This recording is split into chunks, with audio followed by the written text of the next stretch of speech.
I have come forth from the tent to look out for my husband, who left his shelter long ago, while my daughter, hearing of the death her father designs for her, is in tears, uttering in many keys her piteous lamentations.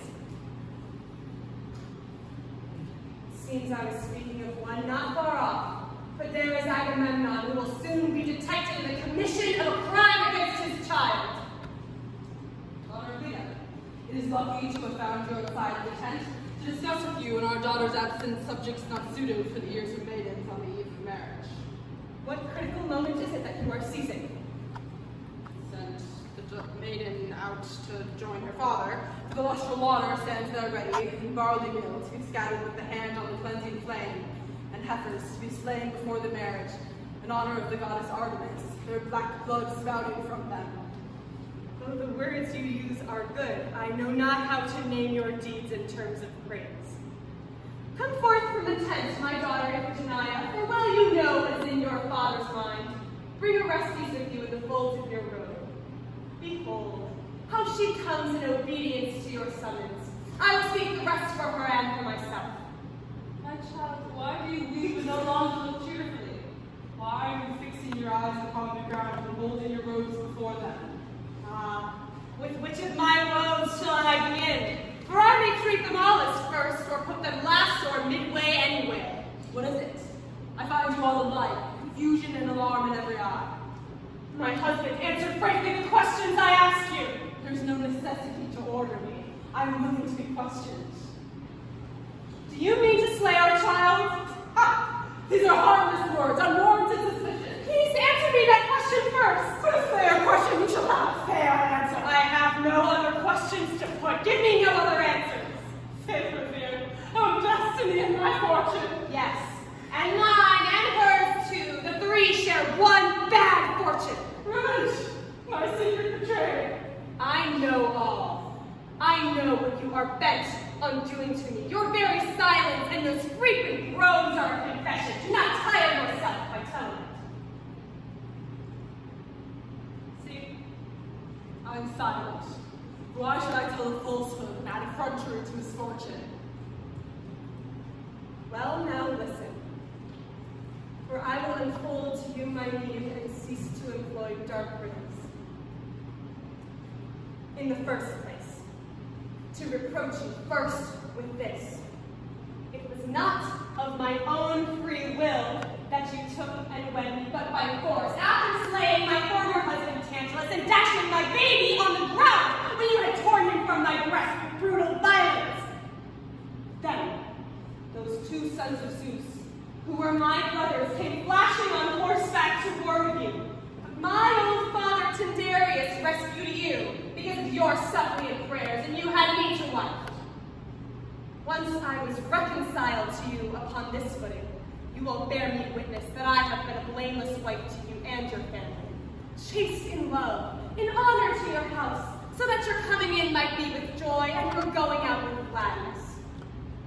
Besides these three daughters, of one of whom you are so heartlessly depriving me, I am the mother of this son of yours.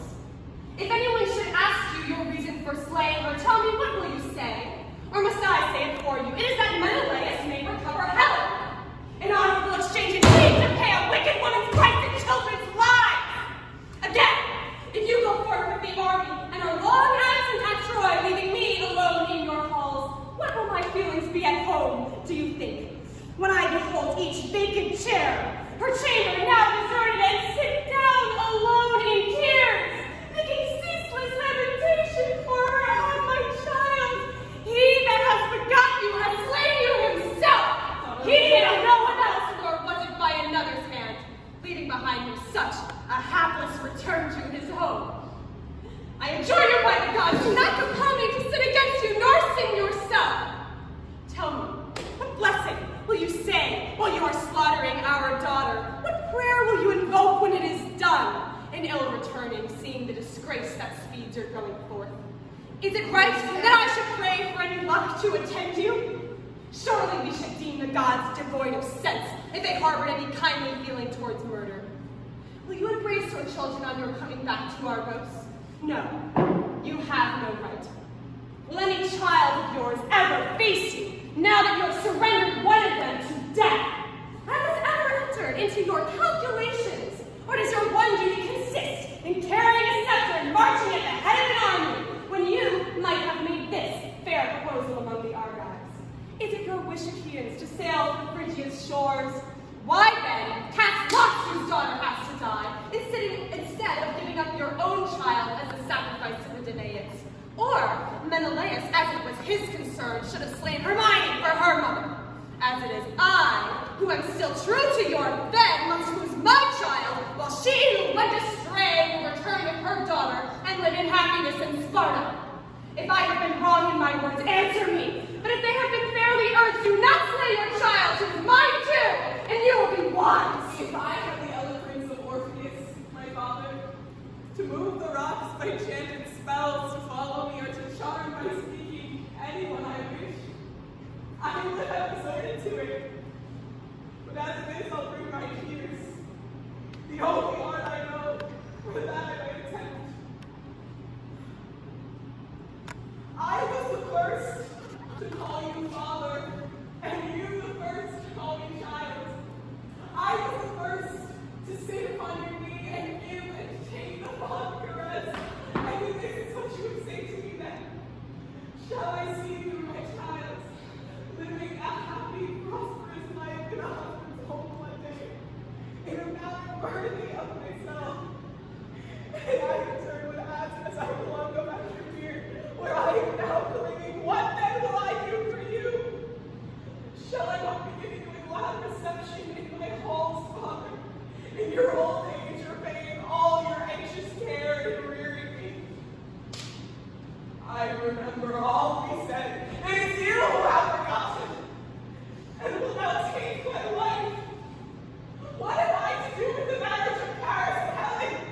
Why is this coming to prove my ruined father? Look upon me! Bestow one glance, one kiss, and this at least I may take to my death as a memorial of you. Though you do not heed my pleading. By summing all my beliefs into one, I will prevail in what I say. To gaze upon the light as man's most cherished gifts. That life below is nothingness, and whoever longs for death is mad. Better to live a life of woe than die a death of glory.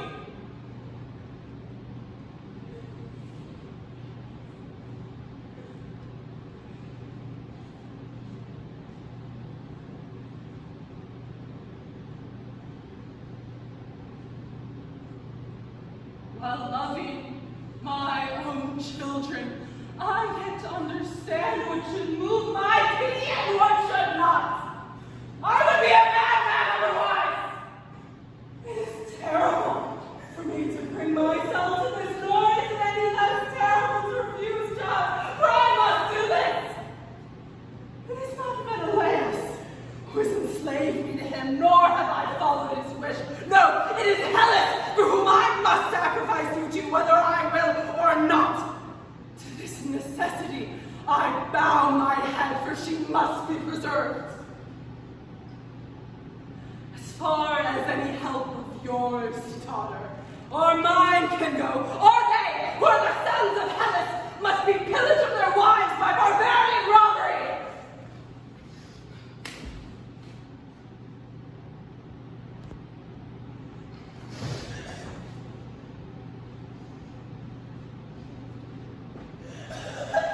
Alas for me and for your death! Your father escaped surrendering you to Hades! Alas for me, mother, for the same that has fallen to both of us in our fortune. No more for me the light of day. No more these beams of sun. Oh, mother. Mother, he that begot me into this life of sorrow is gone and left me all alone. Woe is me! Bitter sight. For me was Helen evil, Helen. To me now doomed to bleed and die slaughtered by an impious father. I wish this Aulis had never received here in its havens the stems of their rough-beaked ships, the fleet which is speeding them to Troy, and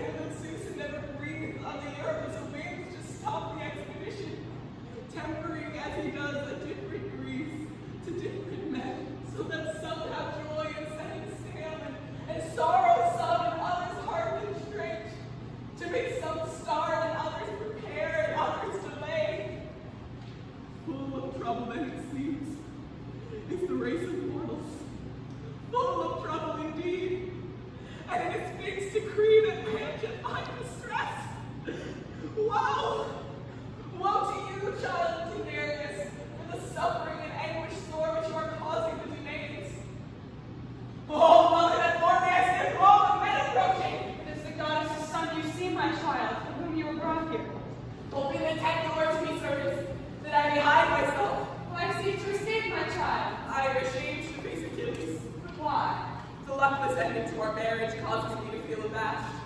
Affectation will do no good in the face of all that has happened. Stay here. Daughter of Leda, Lady of Sorrows. No misnomer that. A fearful crime to amongst the Argives. What is it? Tell me. It concerns her child. An evil omen for your words. They say her sacrifice is necessary. And is there no one to say a word against them? Indeed, I was in some danger myself from the tumult. In danger of what, stranger? A being stoned. Surely not for trying to save my daughter. The very reason. Who would dare lay a finger on you? All the men of Hellas. Were not your Myrmidon warriors at your side? They were the first who turned against me. Alas, my child, we are lost, it seems. They taunted me and made me marriage and enslaved. And what did you answer them? Not to kill the one I meant to wed. Justly so. The wife her father promised me. And sent to fetch from our boat. But I was overcome by clamorous cries. Truly, the mob is a dire mischief. But I will help you for all that. Bless you for your kind intent. Well, I am to be blessed. So my child will not be slaughtered then. No, not with my consent at any rate. But will any of them come to lay hands on the baby? Thousands of them, with Odysseus at their head. The son of Sisyphus. The very same, By his will or the army's order? by his choice and their own. An evil choice indeed to stain his hands in blood. But I will hold him back. Will he come and seize her off against her will? Yes, by her hair, no doubt.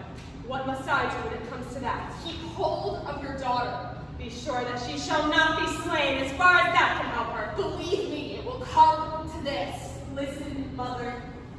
Hear what thoughts have passed across my mind. I am resolved to die. And this I want to do with honor, dismissing me from what is me. Towards this then, mother, turn your thoughts and with me weigh how well I speak. On me, the whole of mighty Hellas looks.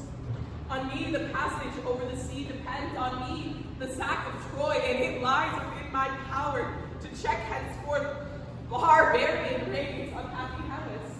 If ever in the days to come they seek to seize her women, when they have atoned by death for the marriage of Paris and Helen. All this deliverance will my death ensure, and my fame for setting Hellas free will be a happy one. Besides, I have no right at all to cling too fondly to my life, for you do not bear me for myself alone, but as a public blessing to all Hellas. What shall countless warriors, those myriads sitting at the oar, find courage to attack the foe and die for Hellas? And my one life prevent all of this? What kind of justice is that? Could I find a word in answer? Now let me turn to that other point. If Artemis has decided to take my body, am I a mortal to thwart the goddess? No, that is impossible. I give my body to Hellas. Sacrifice it and make an utter end of Troy. This is my enduring monument. Marriage, brotherhood, and fame. All of these it is to me. Daughter of Agamemnon, some god was bent on blessing me if I could won you for my bride. In you, Hellas is happy, and you in Hellas, for this that you have said is good and worthy of your fatherland, and you, abandoning a strife with heavenly powers which are too strong for you, have fairly weighed advantages and needs. But now that I have looked into your noble nature, I feel a still more fond desire to win you for my bride. Look to it, for I want to serve you and receive you in my halls, and these be my witness, how it pains me to think that I should not save your life by doing battle with these needs.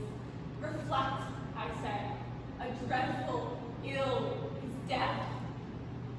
This I say without regards to anyone. Enough that the daughter of Tyndareus is causing wars and bloodshed by her beauty. Then be not slain yourself, stranger, nor seek to slay another on my account, but let me, if I can, save Hellas. Heroic spirit, I can say no more to this since you are so minded, for yours is a noble resolve. Why should not one speak the truth? But I will speak. I will go and take his arms of mine to the altar, resolved not to permit your death, but to prevent.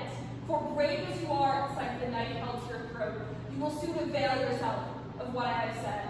So I will not let you perish for a thoughtlessness of yours, but will go to goddess with these arms and await your arrival there. Mother, why so silent? Your eyes wet with tears. I have reason, woe is me, to be sad at heart. Stop. Do not make me a coward here. In one thing, obey me. Tell me, my child, for at my hands you shall never suffer injury. Cut not off the tresses of your hair for me, nor clothe yourself in sable garb. What is it you have said, my child, when I have lost you? You will not lose me. I am saved, and you renowned as far as I can make you. Must I not mourn your death? By no means, for I shall have no tomb heaped over me. It is death, not the tomb, that is rightly mourned. The altar of the goddess Zeus's daughter shall be my tomb. I will that you persuade me, for you speak well. Yes, as one who prospers and does Hellas service. Do you have any message for your sisters? Yes, my farewell words, and promise me to rear Orestes to manhood. But have you no fond message for the maidens? Do not put mourning raiment on them either. Is there anything I can do in Argos to please you? Yes. Do not hate my father, your own husband. Fearful are the trials through which he has to go because of you. It was against his will. He ruined me for the sake of Hellas. He committed base treachery, unworthy of Atreus. Who will escort me from here? I will go with you. Or no! It is not well said. Be persuaded like your mother, stay here. For it is the better way both for me and you.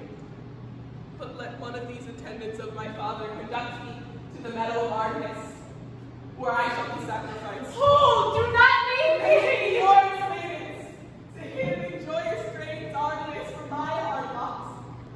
And let an order for a solemn hush go forth to the Danaans. Begin the sacrifice with the baskets. Let the fire blaze for the purifying meal of sprinkling.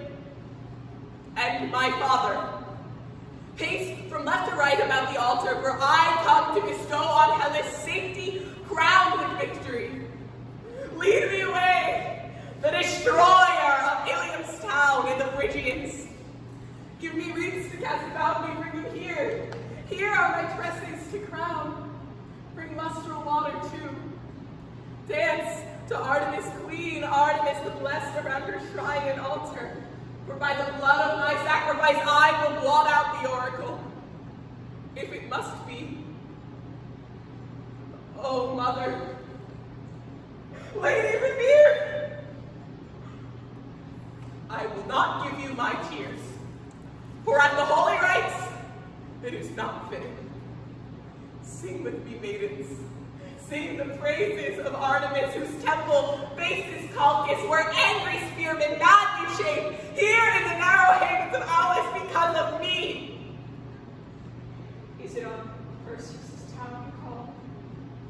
That citadel Cyclopean workmen built? To be a light to Hellas did you rear me, and so I do not say no to death. You are right. No fear that fate will ever desert you. Hail to you, bright lamp of day and light of Zeus. A different light, a different lot, is henceforth mine. Farewell, I bid you, light, beloved.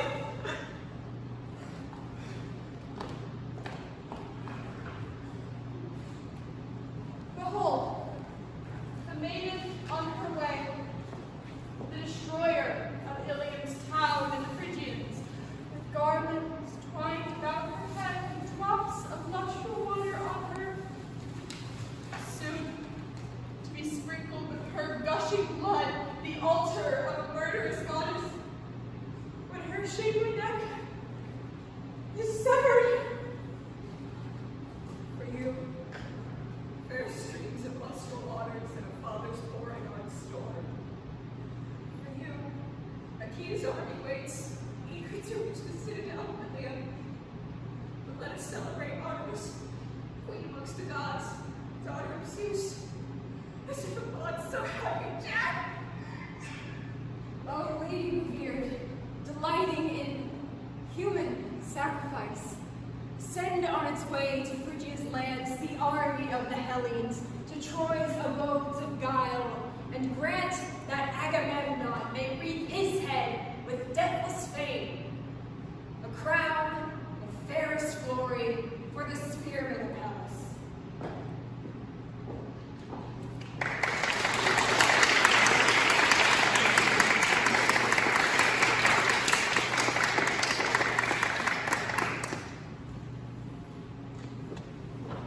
Come forth, O Clytemnestra, daughter of Tidarius, from the tent to hear our news. I have come forth, not knowing but what fresh trouble you have for me besides the present woe. No, no. Rather, we want to unfold to you a strange and marvelous story about your child. Do not delay then, but speak at once. Dear mistress, you shall learn all from the onset, for I will tell it, unless my memory fails me somewhat and confuses my tongue in its account. When King Agamemnon saw the maiden on her way to the grove, to the sacrifice he gave one groan, and then, turning his head away, he held his robe before his eyes and let the tears fall. Caius the seer, drawing a sharp sword from its scabbard, laid it in a basket of beaten gold, and uttering these words, "O Artemis, you child, you slayer of wild beasts that wield your dazzling light into the gloom, accept this sacrifice which we, the army of the Achaeans and Agamemnon with us, offer to you. Blood from a beautiful maiden's neck, and grant us safe sailing for our ships and the sack of choice towers by our spears." Caius, seizing his knife, offered up a prayer and was closely scanning the maiden's throat to see where he should strike. It was no slight sorrow filled my heart as I stood by with bowed head, when there was a sudden miracle. Each one of us distinctly heard the sound of a blow.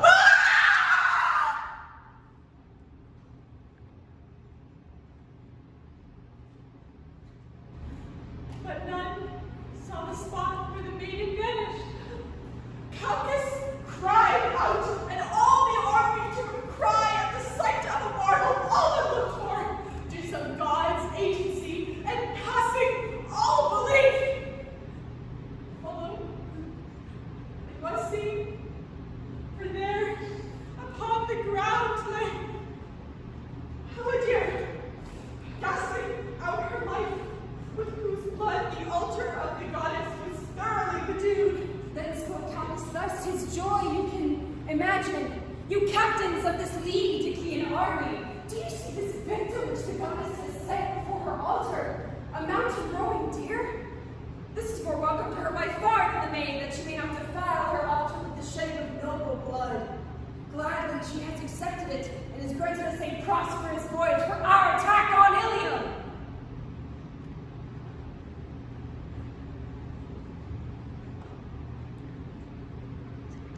King Agamemnon sends me to tell you this. To say what heaven-sent luck is his, and how he has secured undying fame throughout all of Hellas. A truce then to your sorrowing, and cease to be angry with your husband. For God's ways with man are not what we expect. Those who make love may keep safe, for this day has seen your daughter dead and living. Which of the gods, my child, has stolen you? How am I to address you? How can I be sure that this is not some idle tale told to cheer me and make me cease my piteous lamentation for you? See, King Agamemnon, come to confirm this story for you.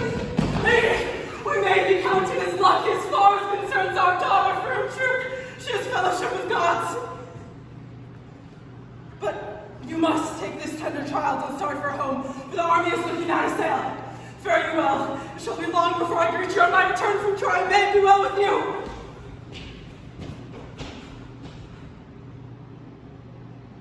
I sing of arms, and a man who from the boundaries of Troy, exiled by fate, came to Italy and these Libyan shores. See me muse, and through me tell the story of that man, skilled in all ways of contending, the wanderer, harried for years on end after he plundered the stronghold on the proud height of Troy. Bryn! Goddess, sing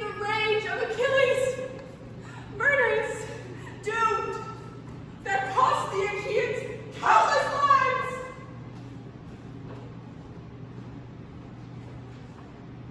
Rage, goddess, sing the rage